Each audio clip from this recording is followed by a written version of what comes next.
Well, after a long wait, they have finally decided to make a move with the Dragon Ball Super manga. Although we still can't claim victory. The reason this chapter 104 came out, which isn't even a chapter, it's a one-shot, but they called it chapter 104, is precisely for the reasons I'm about to discuss. It wasn't due to the resumption of the manga's monthly publication, but just barely. Dragon Ball Super manga was just one chapter short of being able to sell the next volume. You know, the volumes are those thick mangas, very beautiful and collectible, which usually contain a bunch of chapters together. Well, that's the real reason for the existence of this one shot. So we still don't have the certainty that this manga will continue as usual. Small correction. While I was recording the video, it was confirmed that the manga is still on hiatus, so no news. We will have to stay trapped for 1,000 years in superheroes. But despite all this, the one-shot has been very nice. And it's that I have a love-hate relationship with superhero. Because even though I'm tired of being betrayed and locked up here for 3 years, I must admit that when I read something about Goten and Trunks, I genuinely like it. I enjoy it a lot. I greatly enjoyed The Caps, a prequel to the superhero movie, and I also loved this one-shot, which I read live with my Kick audience. Even though I'm eager to move on to some new good arc, the truth is that I'm still enjoying superhero. It's like, crumbs, but what delicious crumbs. Anyway, let's see, I'm going to proceed to give a review of the chapter, and after the review, I want to talk about a topic that I've been thinking about for a couple of days. And that's about the structure of the Dragon Ball arcs, how different superhero is, and the fandom's reaction to it. Well, let's get to it. The chapter begins with an apparent alien invasion by the Chainsaw Man part God fandom, who want to fill everything with crap. But then GigaChat, a hero, appears with the apparent power to clean and distribute dick everywhere. We quickly see that it's actually a television show that Goten is watching very excitedly, while Trunks is next to him, acting like the typical edgy teen who sees heroism as nonsense, a common perspective at that age. And here they tell us that this is exactly the story of how Goten and Trunks became the Saiyaman 10. Goten continues watching the show until he is interrupted by a special announcement, where it is announced that they finally plan to film a live-action movie of Klingot, the superhero. Goten wants to watch it, but Trunks thinks it's terrible due to its outdated and tacky appearance. The next day, Trunks visits the museum. A very cool museum, because there they have life-size statues of the different heroes who have helped maintain peace on Earth. Here we see the first gem of this one-shot, and they have decided to canonize Olubu, a very famous character from the Dragon Ball anime who used to appear in the fillers of the afterlife, always presented as one of the strongest warriors of the other world. But, without a doubt, despite the detail of Olubu, the one that made me most excited to see in this museum was the brave one.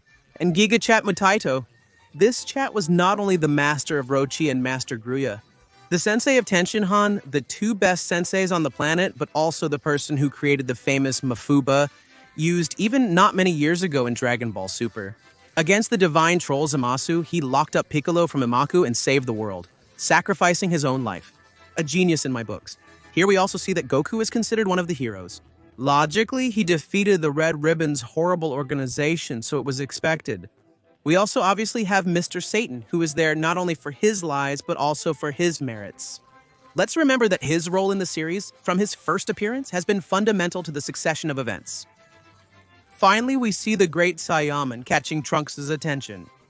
The boys then gather to discuss why heroes wear masks, concluding it's just for looking cool. An event in the street interrupts their debate. Klingon is filming in that area. It's a shame Goten couldn't see it. However, criminals fleeing the police steal costumes and pose as actors. But the police quickly discover them, so they try to take hostages. What happens is that this criminal definitely didn't have his lucky day, and the one he takes as a hostage is Trunks. Trunks gets rid of him with a blow and the rest of the criminals try to attack him. But Klingot appears and stops Trunks, telling him that he should not expose his abilities in that way. The hero takes out everyone, while Trunks is surprised that Klingot is truly strong. And then another one of the criminals takes a hostage. Klingon asks Trunks why he thinks heroes wear masks. Trunks says it's because they look cool, but Klingon tells him there's a more important reason. And then Klingon asks Trunks if he has people who are important to him, making Trunks think about all his acquaintances, but especially about his beloved May. And then he says yes, to which Klingon, in the purest style of a classic hero, tells him that heroes wear masks precisely to protect their loved ones from evil. Trunks assists Klingon and he defeats the wrongdoers, causing a deep inspiration in Trunks. Days later, Goten discovers Trunks has also become a Klingon fan, and they begin playing together. We can also see an appreciation of Mei and Shu working for Capsule Corporation to earn their food, which I find very endearing. So, Goten tells Trunks that he would love for them to do something similar to Klingon, but he doesn't offer it because he knows Trunks won't be interested. But then Trunks tells him yes, he wants to do it, making his friend extremely happy. They create costumes and choose names, despite some friendly disagreements. Ultimately, they call themselves Saiyaman 1 and 10-2. Then we have a scene change to Mr. Satan's dojo, where it is revealed to us that Klingon was none other than Gohan, which explains the hero's abilities. And it turns out that, coincidentally, Gohan was doing a replacement of the Klingon? Really?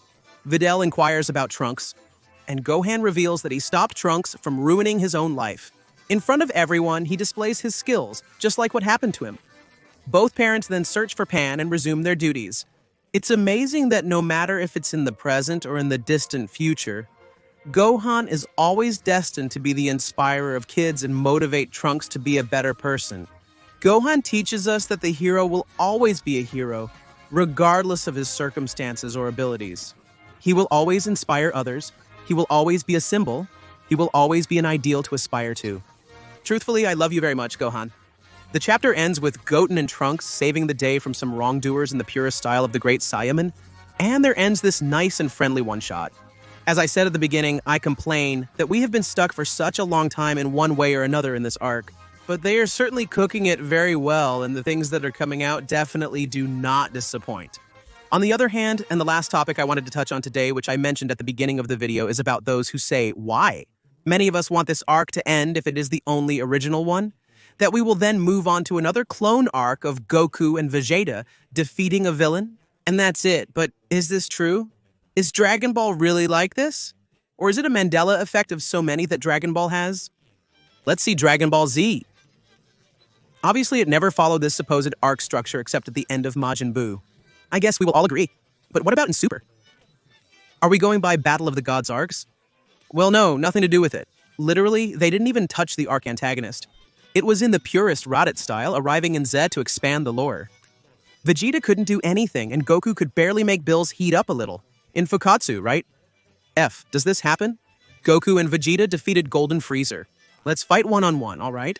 The tournament of Universe 6 and 7 was a contest between Goku, Vegeta, and their opponents, not a battle against a villain. In fact, in the end, Goku surrenders against Hit, finding the fight unfair, because Hit couldn't go with all his capabilities. So nothing, this mantra also does not hold. 2-1 next Black Goku, as it was a fight of Trunks, Goku, and Vegeta against a threat even from Mei. If you want to see it that way, the humanity they lost to, it was Zeno-sama who had to fix the mess, 3-1. Last animated arc. Multiversal tournament, as it's a tournament, and on top of that Battle Royale, so no Goku and Vegeta against an opponent. It's true that at one point they fought together, but I don't know. I think it's very reductionist to say that was the important part of the arc. In the end, it was the cooperation of Frieza with number 17 and Goku that gave Universe 7 the victory. But in reality, every participant gave it their all and helped, directly or indirectly, to the victory of Universe 7. I don't know. Muten Roshi. So I don't think the slogan will stay 4-1. Then we go with the manga arcs. The one with Moro, yes, it was Goku who brushed him off 4-2. The one with Granola and Gas, well, Goku, Vegeta, and Granola were not able to fight against Gas. It was Freezer who saved their ass, actually, so shall we say this arc was for Freezer? Yes, definitely. 5-2 in Super Hero, these two don't even appear, 6-2.